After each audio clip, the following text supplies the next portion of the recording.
Hey guys, and welcome to this flows deep dive where you're going to learn how to add in feedback loops to your flows just like this so that your AI automations will deliver the perfect result every time. And in this tutorial, we're going to break up into two major parts. First, we're going to cover what is this feedback pattern, how does it work, why is it so important, and when should we use it? And then from there, we're going to take everything that we just learned and we're going to go build a flow completely from scratch that's going to generate Twitter posts for us, and it's going to use this AI feedback loop to evaluate and improve our tweets until they're absolutely perfect. And don't worry if you're new to flows, because I just released a complete crash course that covers all the fundamentals. I'll have a link to it down in the description below. And also, because you guys are awesome, I'm going to be giving away all the source code that you're about to see in this video completely for free. Once again, just check that link down in the description below. But with all that out of the way, let's go ahead and dive in to start learning how we can start working on these feedback loops inside of our flows.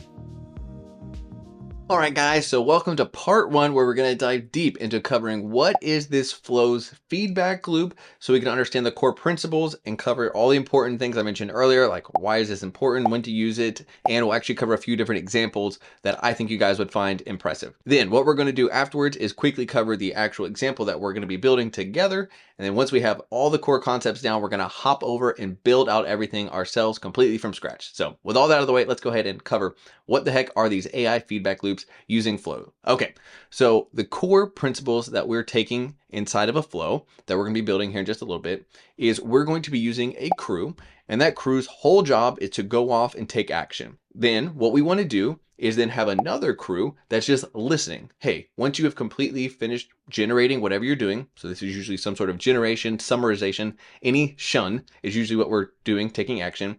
What we want to do is just make sure that it did what it was supposed to do.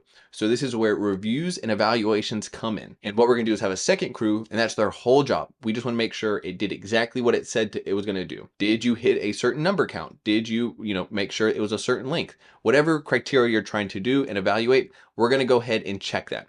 Then once we're done, we're going to a few different states, 3 specifically.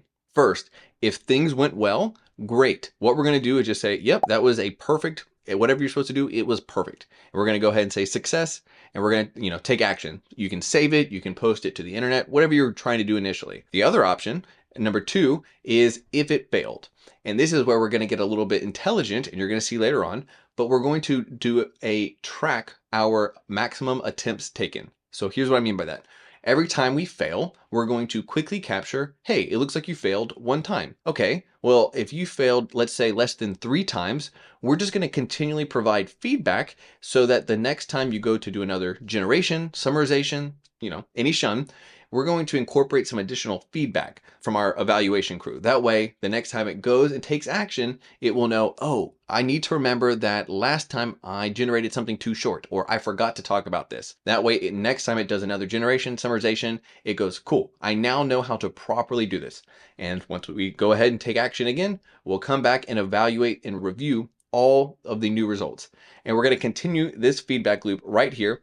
And we'll just say for 3 times, we'll attempt to make this action and make sure it's perfect 3 times, and we can bump that number up if we like. And once again, if it goes through and everything is a success, fantastic. And in the case where, let's say we try 3 times and for whatever reason, we just cannot get the crew to do what we want, well, then we'll go to a failure state where we'll just log what the result was. So in our case, it might just be like, hey, you weren't properly summarizing it, and here's what you were leaving out. Well, we'll just log that failure, and what we can do is, because we've logged it, we can come back later and start making some attempts and updates to our initial crew that was taking action. So it's more for us to understand what was going on wrong, so we can maybe go update our prompt in the future to better handle this type of feedback. So I know that was a lot, but I just want to quickly recap on the core loop, and then we're going to look at a real world example that we're going to be building together. So core loop, take action using AI, generation, summarization. Then we're going to use a follow-up crew and a loop that's going to just be listening for results. Once it's listening for results, it's going to evaluate, make sure it looks good. If it is, success, we're great. If not, we have 2 things that can happen. First, we can send back some feedback to the initial crew saying, hey dude, you didn't do it right. And we can try that a few times. And if it's still that crew is being too stubborn and it's not working, after 3 attempts, 5 attempts, we'll see, we'll set some numbers later on. We're just going to go ahead and count it as a failure. And we're going to log what went wrong with our crew. So I hope you guys, this is all clicking, and I hope you're excited about this feedback loop. Now, what I want to do is just show you exactly what we're going to build here in just a second. In our case, we are going to build a Shakespeare X post generator. So what it's going to do is it's going to take in a topic, and then it has some specific rules for like, hey, this is what the ideal tweet should look like. This many characters, it should follow this style. That's what we're holding it to, the standard. And we're going to say, okay, cool, you just generated it. Great. Let me review it. Let me count the characters. Let me make sure you followed this rhythm pattern that we're going to talk about in a tweet. Then, per usual, we can go ahead and pass some feedback into our previous flow if it failed. And then what we can do is if it did work, we'll just go ahead and save the post so we can go ahead and post it to Twitter later on. And then if it failed too many times in a row, we're just going to go ahead and log the error. So hopefully this is making sense. And I hope you guys are kind of seeing how this just pattern as a whole is going to basically allow you to go off and do a bunch of different things. So let me just walk you through, a few of the key elements I want to talk about over here. So when and why is this feedback loop so important? And really, why do we even need this in the first place? And it really comes down to like, AI is so smart, but it just doesn't do what you want it to do always. It's very frustrating. It feels like it's rebelling against us sometime, but these feedback loops help us keep it in check. And it helps us allow us to have multiple attempts or multiple shots on goal to make sure that we're hitting the target. That's one of my favorite reasons to use these types of flows. So, and the next thing I just want to point out is, when do you want to use this type of flow? Well, it really comes down to when you have hard requirements. You want to make sure that whatever you're generating is accurate, and you want to avoid inconsistent outputs. So in the hard requirements for our Twitter example, well, we need it to be less than 280 characters, but we want it to be more than 200. And you can see that, like, these are just some hard requirements, and we just want to be able to check. And then going off to examples where these requirements will become more prevalent. Well, whenever we're writing a proposal, for example, for a company, let's say we're placing in a bid, well, we want to make sure that our proposals accurately report the name of our company. We want to make sure that we have some pricing thresholds, that we want to make sure it never goes below, a $50,000 offer, and it never should exceed $1 million. So you can kind of see like, okay, like I can clearly see now that, like, all right, these are some hard requirements, and this flow step here will help make my life so much easier because it's going to review it for me and take multiple shots and provide feedback, so we have multiple attempts at generating the perfect output. Outside of that, I do just want to mention there's a few other ones.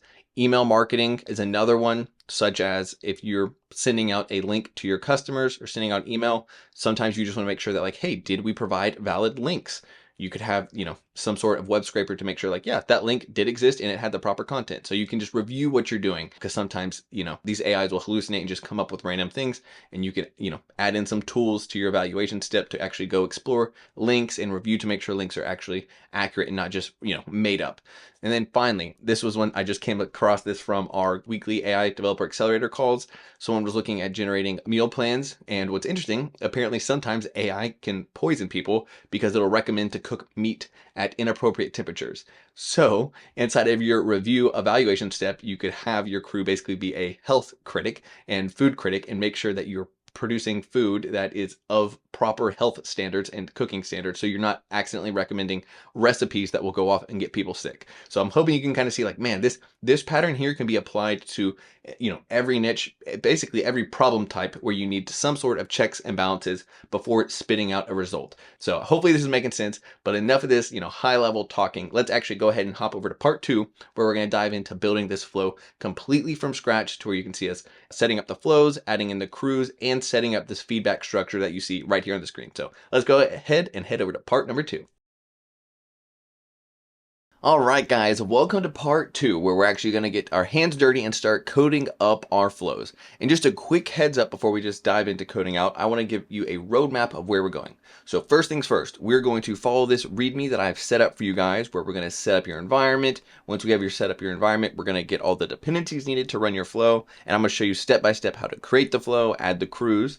And once we have everything ready to go, then what we're going to do is, first, we're going to stub out our flow so you can see how the overall feedback loop looks like. Then we're going to dive into actually building out each of our crews that are going to go off and generate post for us on X, and then do the self-evaluation so that we can get perfect tweets every time. So with all that out of the way, let's go ahead and dive in to start setting up our project. And it is important to mention real fast that you can access everything that you see right here. I have a link down in the description below where you can go ahead and download the source code. But basically, I've just created an empty folder with a README and a requirements text. All right, so let's go ahead and start following these instructions to go ahead and set up your environment. So right now, I'm just in an empty terminal. And what I'm going to do is go ahead and create a brand new virtual environment from scratch. And the reason why we're doing this is because we want to install CrewAI in its own environment so that it's not messing up and interfering. Other dependencies aren't interfering with CrewAI. So because I have Conda, I'm going to follow these instructions right here to create a new Conda environment called CrewAI Flows using Python version 3.12.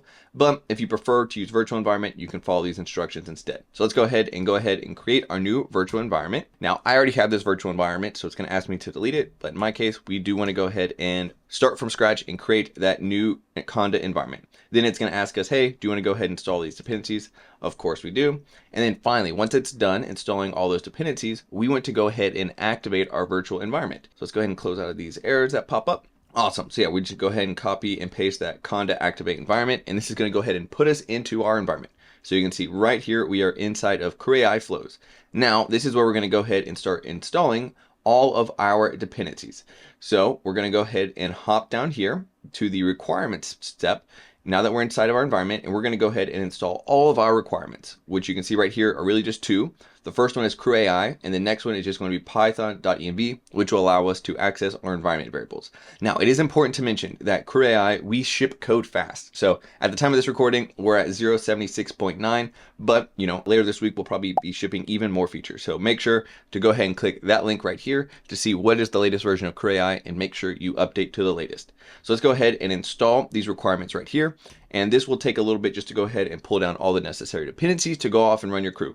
So we're going to go ahead and pause. And whenever it's done, we're going to hop into actually going ahead and creating our flows. All right, guys, so we just got done setting up our overall Conda environment, which has all of our dependencies for going off and creating any future crew that we want or flow. And now that we have that set up, what we can do is dive into actually creating our new flow project. So now that we have everything installed, we can go ahead and actually start using the CrewAI CLI. So what I mean by that is you can now start running commands such as like CrewAI create flow and then the name of the flow. And whenever we run this, what it'll do is it'll go off and create a flow for us that has all the proper crews and the rest of the folder structure set up for us to go ahead and run our project. Super cool. Now that we have that out of the way, what we can do, because you can notice we're starting to get all these like squiggly marks. Well, it's because we don't have for this specific project all of the dependencies installed. So let me show you how we can go ahead and fix that. First, let's hop back over to our README and we're going to scroll down just a little bit. And first, we're going to CD into this new flow project that we've created. And now we can go ahead and install all the dependencies for this specific project. So I know there's a lot of dependencies set up, but just a quick recap. The first Conda environment was so that we can go off and create any crew, any flow that we want. And these dependencies are going to be specifically for this project. And you might be asking, well, what are we actually installing? Well, if you hop back over to our pyproject.toml, we're going to be installing these dependencies that you see right here. Cool. So let's go ahead and run this command, which will go off and install, in our case, CrewAI and CrewAI tools. This will take just a few seconds. Then once it's done, we can actually move in to the next part, which is getting rid of these squiggly marks. So if you are on a Windows computer or Mac, don't worry, I have you covered. What we're going to do is just now activate our environment with the proper dependencies for this project. So I'm just going to run this command right here, and you'll see now it says, oh yeah, you are in the self-evaluation loop flow environment. Super cool. And one thing that you'll notice is as inside of your main.py file, you'll notice like, okay, well, that still didn't fix that issue of these squiggly marks. And the reason why is because we need to update our IDE to say, hey, man, you need to be using this specific version of Python. So what we can do is if you're on a Mac, you can run this command right here, which Python. It'll go ahead and call out where your instance of Python is running. So you can see it's a long ways, but you can see, yep, it is this virtual environment. So I can go ahead and copy this, and then I can paste it in right down here. So if you go to a Python file, you'll just click down here and say, all right, I would like to enter interpreter path. And I'm gonna go ahead and paste it in. I would like to use the one we just found. Awesome. So now we are set up for success, and you can see our projects aren't complaining at us anymore, and everything is looking great. So let's hop back over to our README, and I'm gonna walk you through the final few parts, which are going to be going off and creating our crews for the specific flow. And just a quick recap of where we're going is first, we are going to go ahead and create that Shakespeare crew, which is going to generate post in the style of Shakespeare. And then we're going to, after that, go off and create our evaluation crew that's going to make sure whatever we generate actually works and follows all the requirements that we set out. So let's go ahead and knock these out one at a time. Once again, we are going to be using the CrewAI CLI, but this time what we're going to do is use it to add a new crew to our flow. So I'm going to go ahead and paste it in here, and then I'm going to clear things out so you can see exactly what's happening. So what we would expect after running this is we will add a new crew inside of our crews folder. So let's go ahead and run this. And you can see it'll just pop up here in just a second with, all right, cool. Yeah, you have now access to the new Shakespeare crew. This takes just a second to go in and add all the projects, template set up to where everything is looking nice. Great. So you can now see in my crews folder, I now have 2 different crews. And that's still not everything that we need. We also need to add in another crew, which is going to be our evaluator crew. So let's go ahead and run that too. But hopefully you can start to see like, oh yeah, this is a super nice way to go off and just add as many crews as I want to my flows to go off and handle different parts of my flows. All right, give yourself a pat on the back. We just finally got done with all the setup. So now we're going to actually head over to the fun part where we're going to start working on our main.py and start, stubbing out this template to be repurposed for our feedback loop that we've talked about so far. So let's go ahead and start clearing this up and following those initial templates that you saw earlier where we had everything inside of a feedback loop. All right, so before we go ahead and just start updating this template, I just want to show you once again, what is our end goal so you can visualize it first and understand what we're trying to build. And then we're going to hop back and actually make it happen and build out each one of these different steps in our flow. So as you can see, first things first, we are trying to generate that Shakespeare X post. Then we're going to pass the result over to evaluate. So we can see like, hey, did you make sure we were in the proper character count? Did you follow the style? If not, we're going to send feedback to our original post to say, hey, please try to make it again, but listen to these, additional instructions that you missed. Then we're just going to continue through that feedback loop a few times, and eventually we can end up in 2 terminal states. State 1 is a success where we're going to go ahead and save the result. Option 2 is if, hey, you tried, let's say 3 times and it's still not working. Well, we don't want to cause like an infinite loop. So we're just going to say max retry exceeded. Go ahead and log what went wrong and how we can, maybe go off and update our initial prompt just for feedback for us as the creator of this flow. All right, so this is what we're trying to build. Now let's hop over and start updating this main.py to account for this. And I think the best place, let's just go ahead and pretty much nuke everything in here. And what we're going to do next is we're going to go ahead and start creating each one of those key components. So I think it might be helpful to put these side by side so you can see how to go from this drawing right here over to an actual flow. So what you'll notice is the first thing up top is a orange method, which is going to be our start step. So inside of flows, to create a starting point, you can just use the start decorator just like this. And then in our case, we're just going to call this our generate Shakespeare. I'm gonna go ahead and copy this. Shakespeare has such a weird name. I need to work on English. Then what we're going to go ahead and do is close it out just like this. And this is where we're going to, we'll put it to do for future us, but this is where we're going to add our crew, add Shakespeare crew. Awesome. And we're going to just put a pass right now because we're just trying to stub things out so we can see how to go from a, if you're drawing stuff out on a piece of paper for a flow, how to come back over here and programmatically create it. Awesome. So the next thing we want to do is go, all right, I would now like to evaluate this X post. So we have to listen for whenever this is done, whenever this function is done. And once it's completed, what we can now do is go, all right, I would like to evaluate this post. So def evaluate X post. Great. And then once again, we'll add it to do. And this is where we will add in our add evaluation crew. Awesome. Put a pass so we stop getting errors.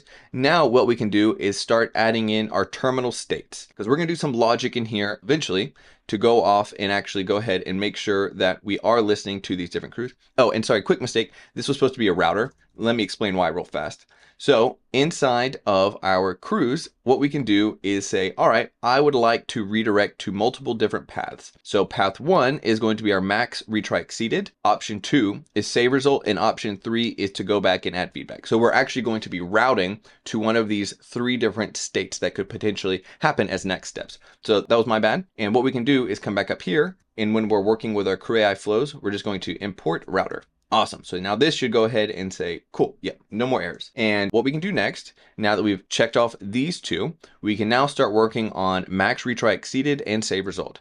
So how do we do this? Well, this is where we are going to use the listener. So we're going to go ahead and say, I would like to listen to whenever and this is where we're going to start getting a little bit fancy using routers. Like I said, this is a deep dive, but what we're going to do is have a world to where if our router succeeds, what we're going to do is trigger the complete path. And the complete path will be like, yeah, this was a success, and we're going to go ahead and save the result. So to do, we'll just say save the result.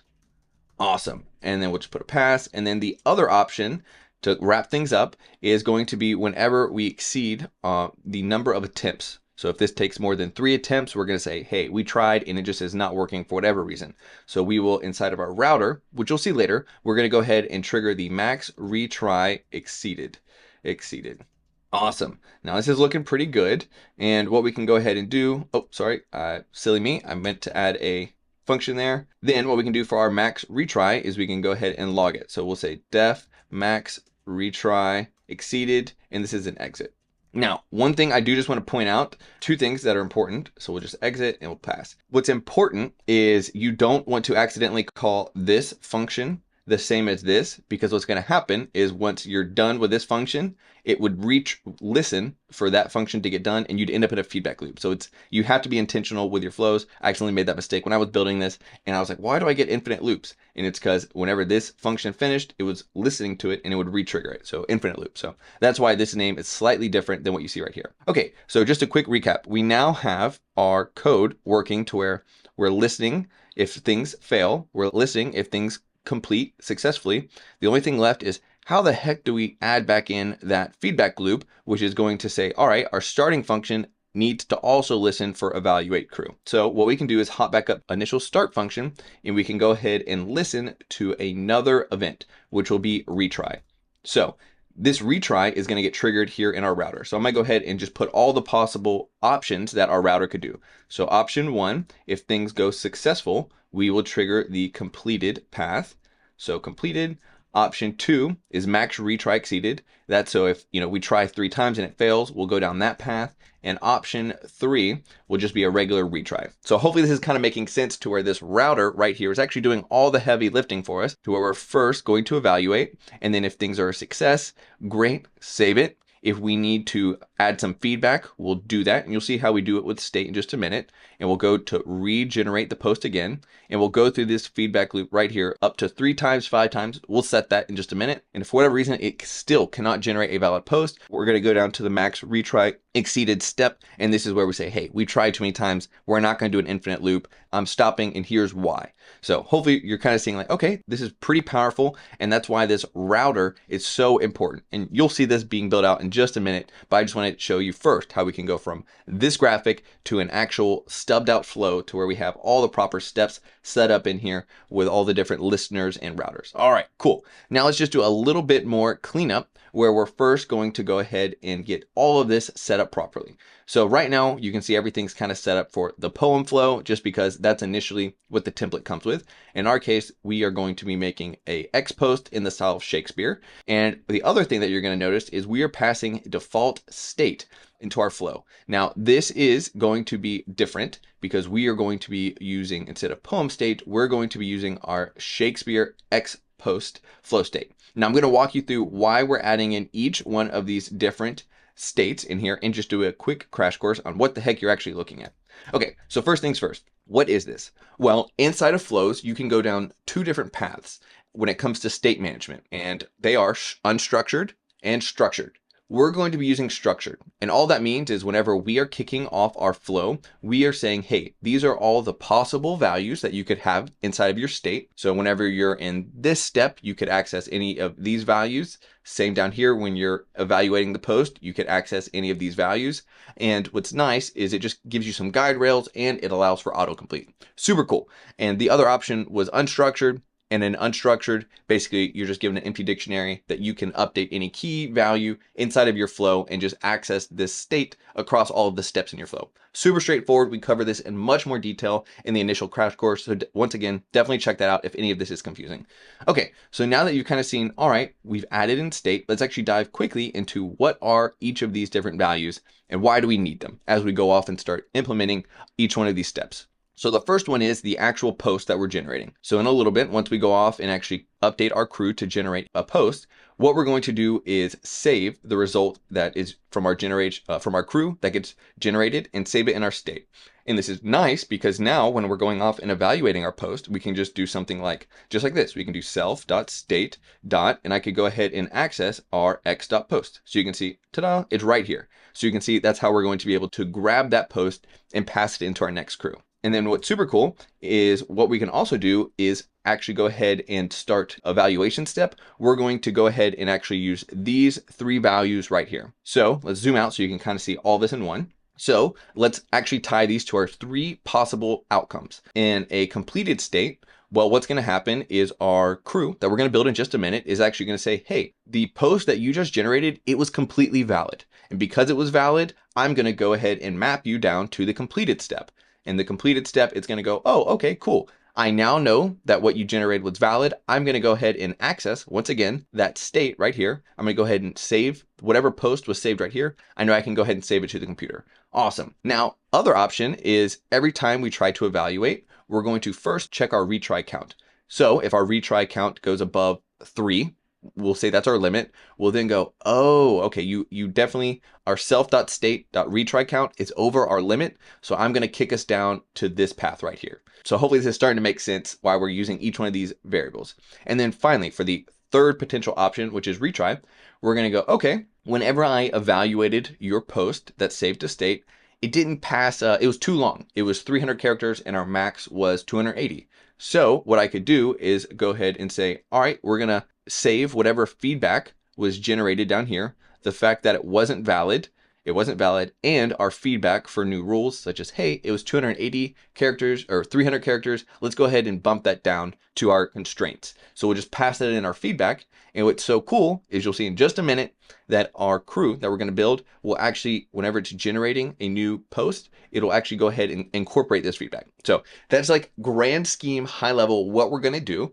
And enough talking, let's go ahead and actually start going and building out each one of these steps from top to bottom. So you can see, okay, yeah, that is how we are saving the post. This is how we are adding in the feedback. So with all that out of the way, let's go ahead and dive in to first going ahead and adding in our first crew, which is going to be adding in our Shakespeare crew, which is going to generate that first post.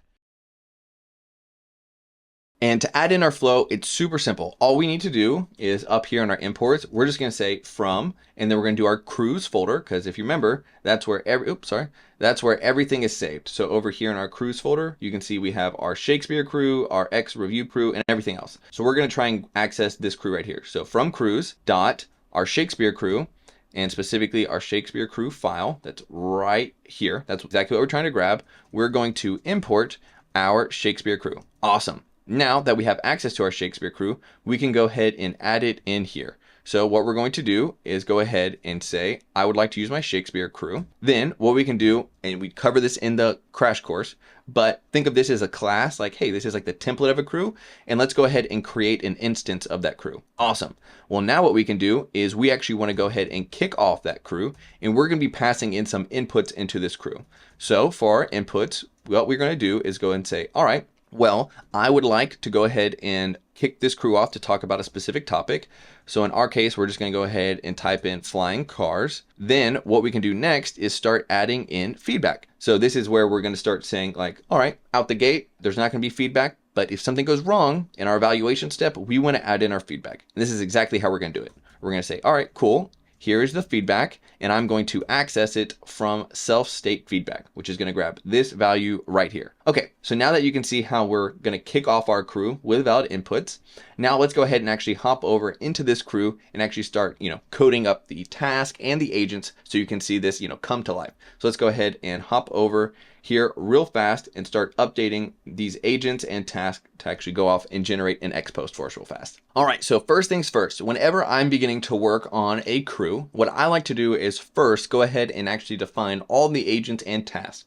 And the way we have this set up inside of CrewAI is you'll notice in your folder structure, you now have this config folder. This config folder will contain all the definitions for your agents and tasks. So you can see right now, we have a boilerplate with a researcher and reporting analyst agent. And in our task, we have a research task and reporting task. So we're going to go ahead and actually get these updated to actually use our use case, which is, hey, we're trying to generate a post in the style of Shakespeare. So I'm going to go ahead and just show you what the final version of this agent looks like. And let me walk you through it real fast so you understand why I set up this agent to look like it does.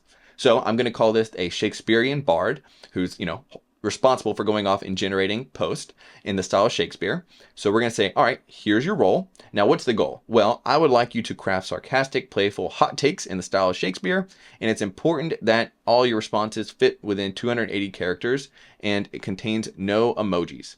Then we're just going to give it a little bit of backstory like, hey, here's who you are as an agent. So keep this in mind as you're performing task. All right, hopefully this makes sense. Now, what we're going to do is we need to start giving this agent task. So we can hop over to our task YAML file and let's go ahead and paste in our task, which is going to be, all right, you now need to go off and write a post on certain topics. So what you'll notice is we're going to say, all right, given a topic, and what you'll notice is this topic is wrapped in curly brackets. Well, this is how we allow you to pass in variables into your task. So this is basically string interpolation inside of a task. So in our example, we said the topic was going to be flying cars. So whenever you actually run the crew, flying cars will appear right here. Cool, hopefully that makes sense. And then we're just gonna say, all right, make sure you compose a humorous take in the style of Shakespeare, and the final short form media post should be over 200 characters and under 280. So over and then under, and make sure no emojis happen. And then here's where the cool feedback loop starts passing in,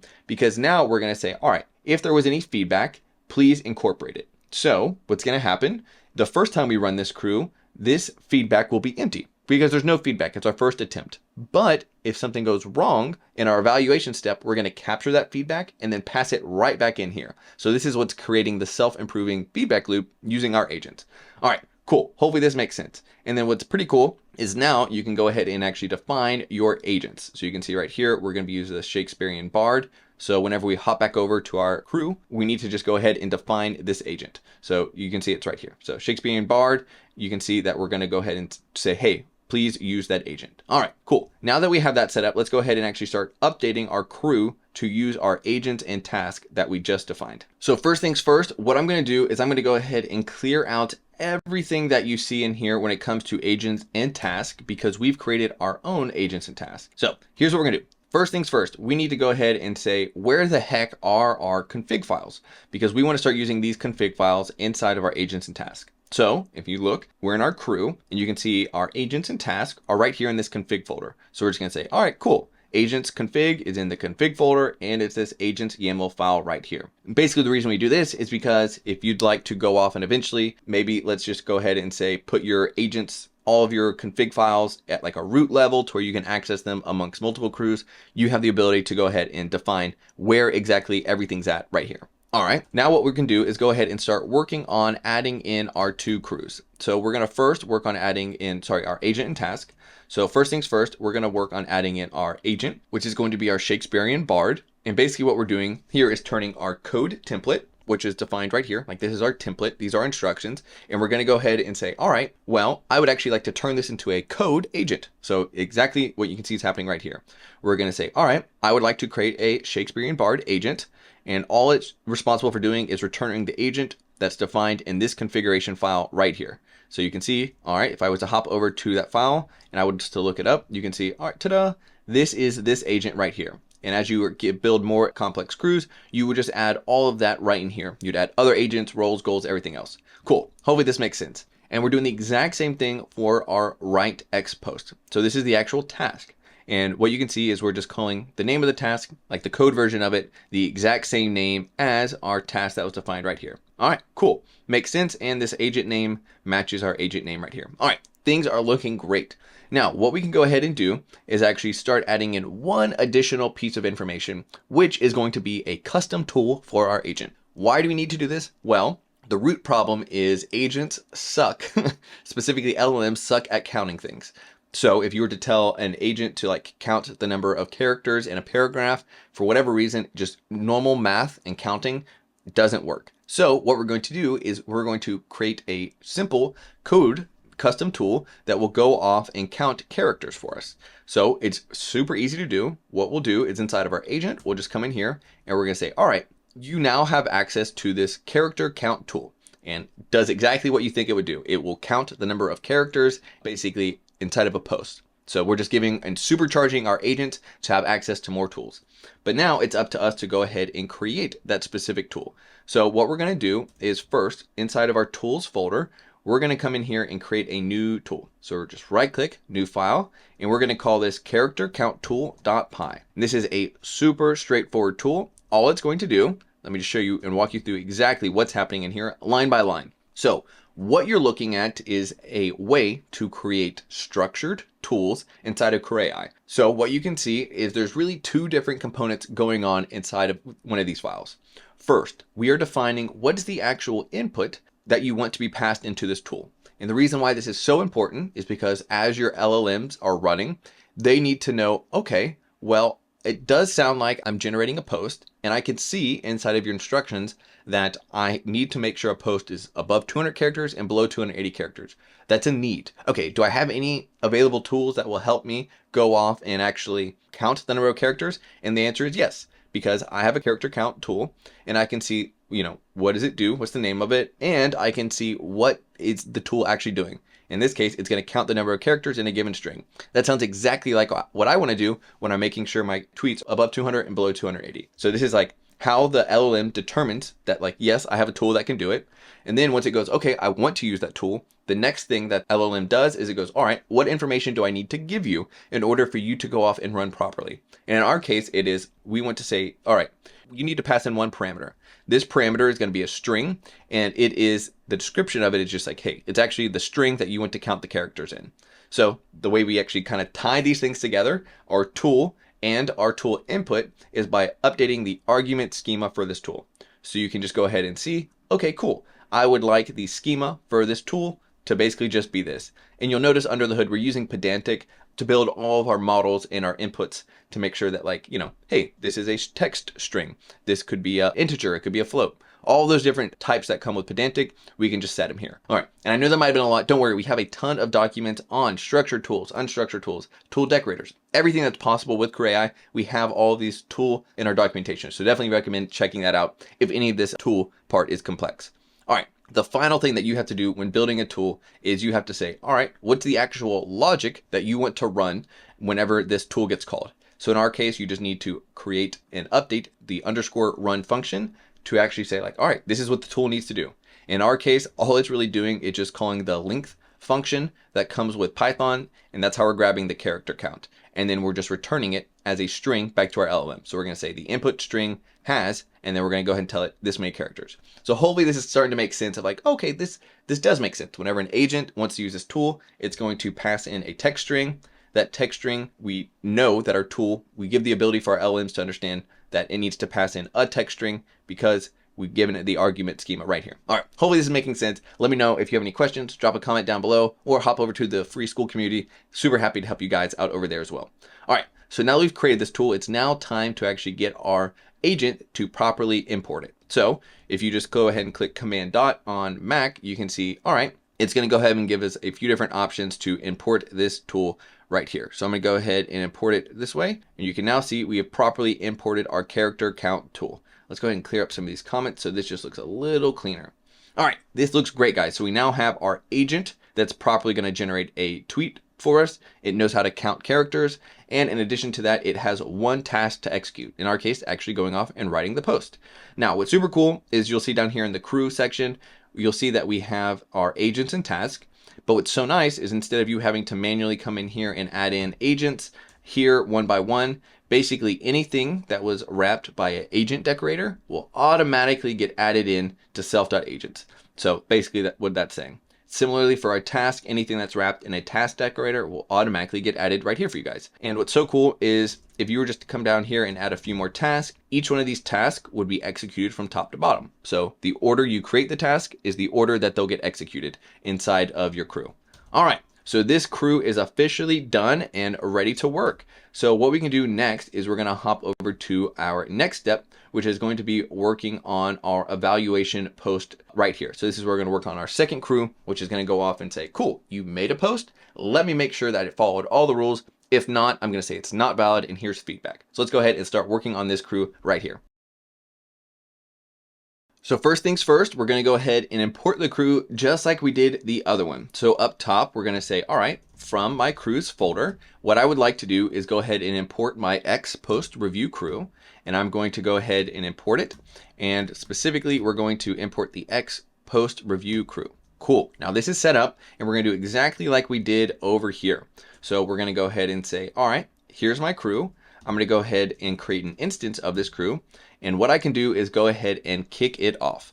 Now, what we're going to do inside of this one is we first want to make sure that everything is getting passed in properly. So all we're going to do is go ahead and say crew.kickoff. And in this time, what we're going to do is update our input to only include the generated post from up here. And we're going to clean this up too as well. But I just want to show you everything first. So we're going to say, all right, you are going to accept an X post. And this X post is going to come from self.state. And then it's going to come from our X post. Great. Now you're probably wondering like, well, how do we pass information from this step over to this step? Great question. So we actually need to go up just a little bit and save the result from this kickoff. So we're going to say result is equal to this. And now what we need to do is go ahead and save it to our state. So first, let's go ahead and actually print the result so you can see it in action. And because we're just generating text, you can go ahead and just get the raw response. So that's how you're going to get from a crew the raw response. Later on in the next step, you're going to see how we're going to say, all right, crew, don't just give me back text. I want you to give me back an actual object that I can actually pull out. Like, is it valid? What is the feedback? So we're actually going to get back an object in this follow-up crew. So you're going to see later on how we don't just get the raw result. We're going to get basically a pedantic object back. So now that we're printing the result, what we need to do is actually go ahead and save it to our state for Xpost. So how do we do that? Well, we're going to do self.state. And I want to go ahead and store the result just like this.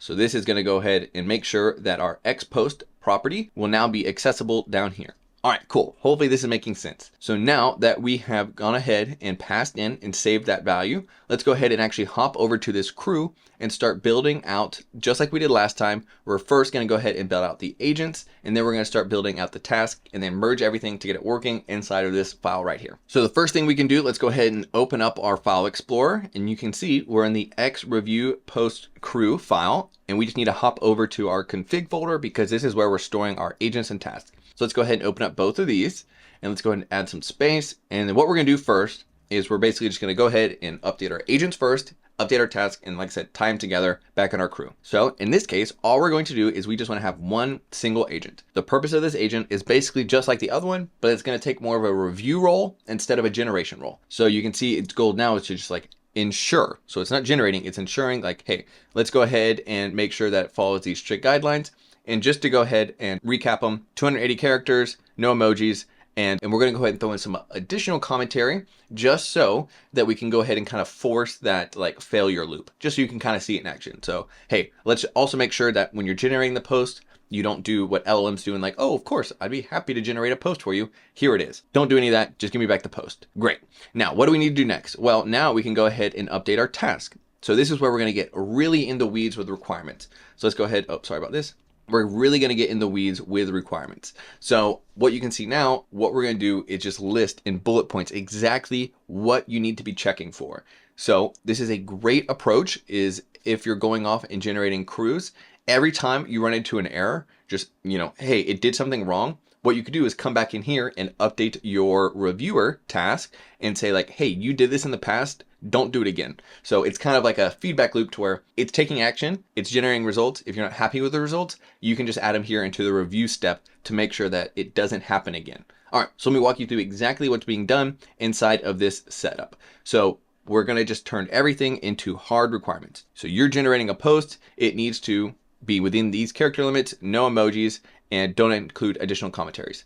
And then just to go ahead and, like I said, force that first feedback loop so you can kind of see it in action, we're going to add an additional requirement that we hadn't talked about in the first task, which is like, all right, whenever you're going off and generating a post, let's go ahead and say that it must follow the 1-3-1 rule, to where, we come out with a bold statement that hooks the reader, then we follow up with some supporting information, and then a quick sentence to summarize it, just to go ahead and generate a hard-hitting tweet. So we're going to follow this structure right here. And then we're just going to say, if there's any other ways that you think you can improve the tweet, just go ahead, do it. Let me know and update the feedback. Then this is where things get super important. We're going to go ahead and say, all right, if the post is not valid, we didn't meet any of the requirements above, if any of them aren't met, you need to let me know that it's not valid and go ahead and mark it that way. And then what you also need to do is provide actionable changes about what went wrong and what actions need to be taken to fix it. Now, this is super critical because we're basically having two agents work together. So we're having crew 1 do work and then pass results back to the generation. And the reason why we're passing in the basically what went wrong and actions is because we want to give context back to the original crew so that it goes, oh, whenever I'm generating a post, I was doing this. This is the problem. I don't need to do that anymore. And here's the actual actions I need to take to make sure in the future I generate valid posts. So that's why I think it's very important to add what went wrong for context and what actions you need to take to make sure that it actually knows what to do differently when generating the next round of posts. And then here's what we're going to do. We're going to say, all right, whenever you're generating the final response, you only need to give me back two pieces of information. The first is basically, was it valid? And you're going to give me back true or false. And then additionally, if it wasn't valid, please provide commentary if what went wrong. So that's exactly what that's the final thing that we want to be returned. And now that we've given it everything it needs to do, we're going to go, cool. Now that we're on the same page, what I want you to do next is go ahead and verify this post. And once again, we're going to do string interpolation because if you remember, whenever we were going to go ahead and kick off this crew, we're just passing in the X post. So this is where we're going to go ahead and access it right here. All right. So hopefully this is all making sense. Now what we can do is actually go ahead and hop over to our reviewer crew. And then now we're going to start adding in our agents and our task. And you're going to see us do a little bit more fanciness where we're going to make sure our task actually returns, instead of just string result, we're going to have it actually return back a pedantic object that's going to be like contain a valid property, contain a feedback property. So let's go ahead, clean everything out, and let's go ahead and hop back into this crew and start getting it working. So first things first, we need to once again go ahead and be able to point to where our configuration files are. So in our case, our agent config is over here. So you can see config agent, that's exactly where it's at. Same for our task. All right, awesome, makes sense. Now what we want to do is go ahead and update our agents. So let's go ahead and clear all this out because we're going to be putting in our new agents and task. Make some space. So first things first, we're going to add in our X post reviewer agent. And what you'll notice is basically it's the same structure as beforehand. You're going to pull out your configuration from the X post verifier agent, which is right here, X post verifier. Important that the names match up. Then what we're going to do is we are also going to give this agent the same tool as beforehand. And what's super nice is the way we've set up this folder structure for you guys.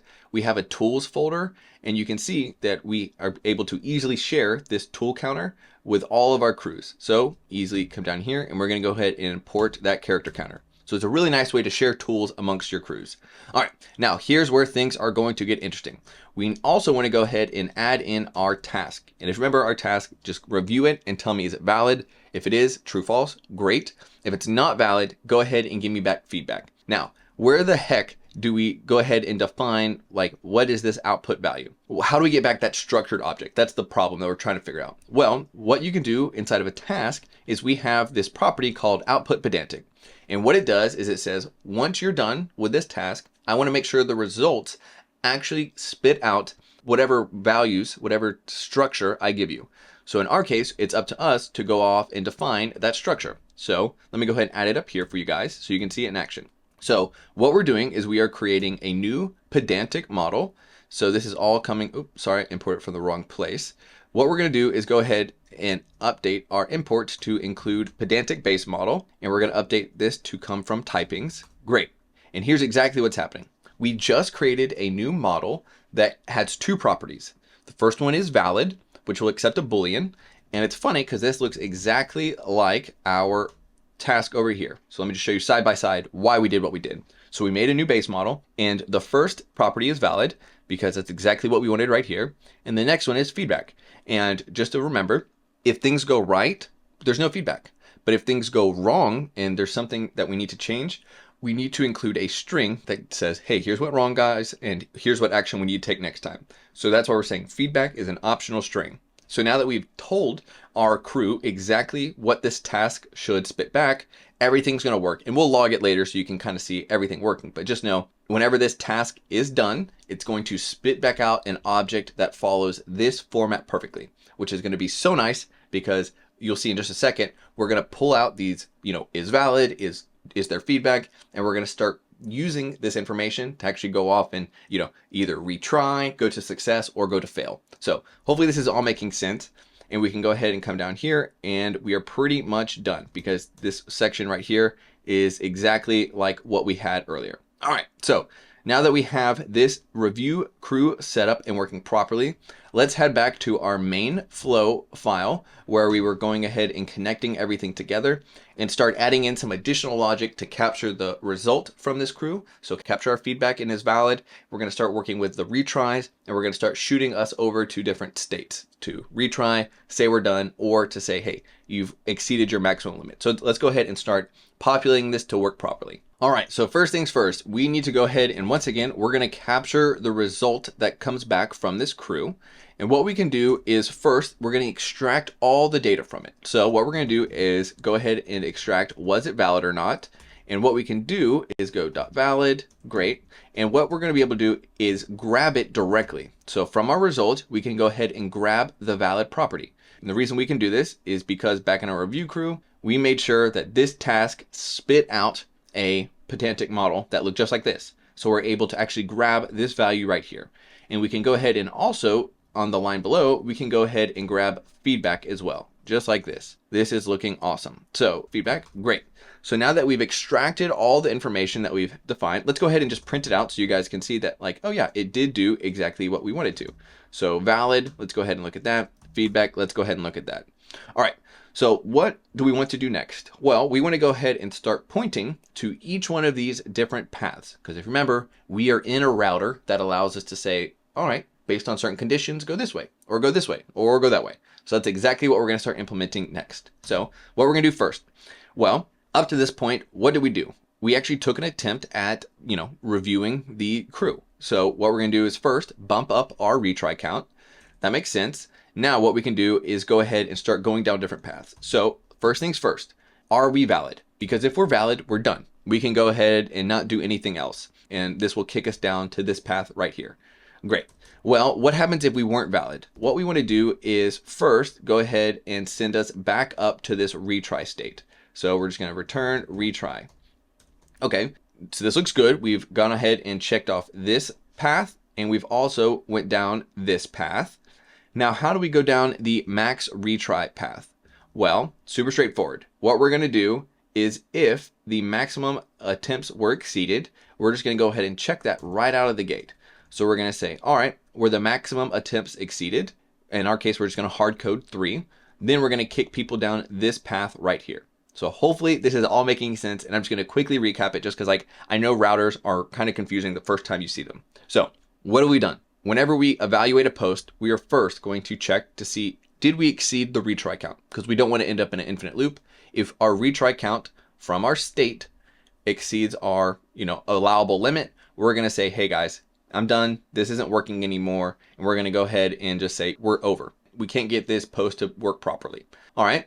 That's thing one. If this is our first few times making the crew and we're under our limit, great. We're going to go ahead and kick it off. Once we kick it off, we're going to save our results. We're logging them just so we can see in action. We're going to update like, hey, we took an attempt just to keep track of our retry state.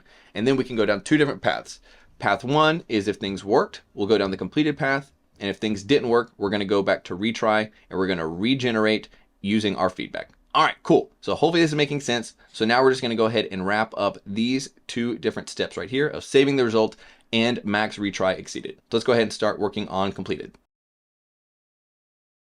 So when we go down the save results step, all we want to do is go ahead and it's super simple. We're just going to go ahead and post and log that like, hey, everything worked. Here's the post that we're going to save. And then all we're going to do is actually save the final generated result over to our xpost.txt file. So this will actually hop up over in here and you'll be able to review the final generated tweet. Then what we're going to do next is go down the other option, which is like, all right, if things broke, what's going to happen is we really just want to go ahead and log exactly what we were trying to generate. So here's the post that was generated and here's our final feedback, just so we can see like, oh yeah, it really isn't working as we expected and here's why. So we're going to go ahead and just throw a bunch of print statements in here to look at our post and look at the feedback that was generated. Now we are almost done, guys. The only thing left that we have to do is update down here the fact that we are using, instead of a poem flow, which comes from the, the actual, the template, we're going to be doing the Shakespeare flow. So we're going to go ahead and update all of that. Things are looking great. Let's make sure everything is imported properly, cleaned up. Now that it is, what we can do is actually going ahead and start running our flow so you can see everything in action. So what we're going to do, let's go ahead and open up our terminal and let's go ahead and try running super fast. And real quick, before we actually go off and kick off this crew, it's important that we update your environment variable file to actually include an OpenAI key, because right now it's just a blank key. And what we're going to go ahead and do is paste in a real key that you can see just like this. Awesome. Now, what we can do now is go off and actually kick off this flow so you can see it in action. So I'm gonna go ahead and make this bigger, and then we're gonna go ahead and type a command to kick off our flow. So you're gonna use CrewAI, because that's our CLI tool. And because we're working with flows, you're gonna say flow and then kick off. And this will actually go off and kick off the flow. So we're gonna go ahead and kick this off. And then what you'll see it do is in action, it's gonna start running the flow and it's gonna start generating these posts for us. So, all right, talking about flying cars. And you can see in real time that it's trying to generate this. So the first time it said not valid, then it's going to incorporate that feedback that you can see, and then it's going to go ahead and try re-verifying it. And this time we went ahead and second time it didn't get it either. So you can see it's going through the feedback loop over and over and over again until we end up in a valid state like this, to where it goes ahead and says, all right, this is valid. And it goes ahead and shows us the final tweet. And you can see over here in our X post, you can see everything right here. So let's go ahead and show what this looks like and open this up a little bit more. So you can see this is all in all pretty much exactly what we wanted to happen. So we have a nice looking tweet, things are looking great, and it goes ahead and pretty much exactly what we asked for. It's a Shakespeare tweet, it's under the character limit. You can see back in our post over here, let's go ahead and down here, you can see that, yep, it's only 259 characters. Things are following the format that we wanted. So all around, this is exactly what we wanted. So hopefully you're starting to see the power of setting up a flow using feedback loops just like this, to where we now have someone who's creating tweets, someone who's evaluating it. You can see how this time it actually took 3 attempts at generating a valid post. And then because it was a success, it went off and saved it. But don't worry, if it wasn't able to generate a valid post, it would have just logged exactly what you kind of saw earlier in the section, to where whenever it was generating feedback and it wasn't right, it was going to go ahead and say things like, let me just show you real fast. Back up here inside of our reviewer, yeah, things like this, like, hey, it's not modern, basically it just lacks a clear structure, it's not following this to improve, so here's the problem and here's the actionable feedback. So all around, you can see it's doing exactly what we set it up to do. So I don't know, I'm pumped. I think you guys will actually really like this as you go off and build your own flows, and you want to make sure that the quality that you get from these flows is perfect. And that's a wrap for this video, guys. I hope you enjoyed this flows deep dive, where we start looking into feedback loops with our flows. And just a few quick reminders, I do have that other flows crash course that covers all the fundamentals. And if you're looking for some additional support and to meet fellow like-minded AI developers, I have that free Skool Community where we have weekly coaching calls every Tuesday, and I can't wait to see your awesome face inside of the group. But outside of that, I have a ton of other AI related content and full stack tutorials on this channel, so I definitely recommend checking out whatever video pops up after this. But have a great day, and I cannot wait to see you guys in the next video. See ya.